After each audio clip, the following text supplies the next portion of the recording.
Déco dans le présent pour mieux construire l'avenir.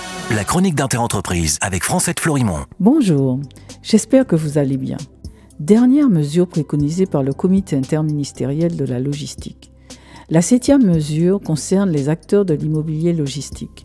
L'État leur demande de privilégier l'implantation de nouveaux bâtiments dans des friches industrielles existantes, de couvrir 50% de la surface des toitures en panneaux photovoltaïques, de récupérer 100% des eaux pluviales, de planter des arbres et arbustes en choisissant des essences favorables aux pollinisateurs, de monter des hubs multimodaux et de prévoir une étude logistique écologique dès que l'entrepôt dépasse 20 000 m². Tout cela a du sens chez nous aussi.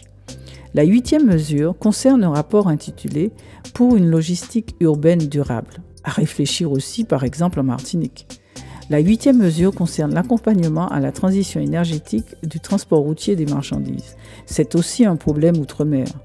La 10e mesure concerne la fluidification du passage des marchandises aux frontières avec la mise en place de France Sésame, un contact unique numérique mettant en lien les services informatiques de plusieurs administrations, telles les douanes, les services sanitaires, phytosanitaires, etc. Un service également nécessaire outre-mer et singulièrement aux Antilles et en Guyane. La 11e mesure est le lancement d'un appel à projet doté d'une enveloppe de 90 millions d'euros intitulé « Logistique 4.0 ». L'objectif est de digitaliser les chaînes de logistique, de les automatiser, tout en les rendant écologiquement plus durables. C'est l'ADEME qui gère l'enveloppe. Cela intéresse aussi les Antilles et la Guyane. La 12e mesure est le lancement d'un événement autour des startups innovantes de ce secteur appelé Supplytech. Enfin, la 13e mesure concerne l'installation d'un observatoire de la performance portuaire et des chaînes logistiques.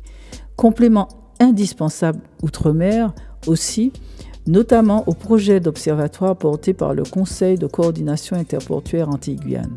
À nos élus de batailler pour que les résultats de ces travaux soient déclinés dans leur totalité outre-mer et surtout aux Antilles et en Guyane. À demain, prenez soin de vous. Déco dans le présent pour mieux construire l'avenir. La chronique d'Interentreprise avec Francette Florimond.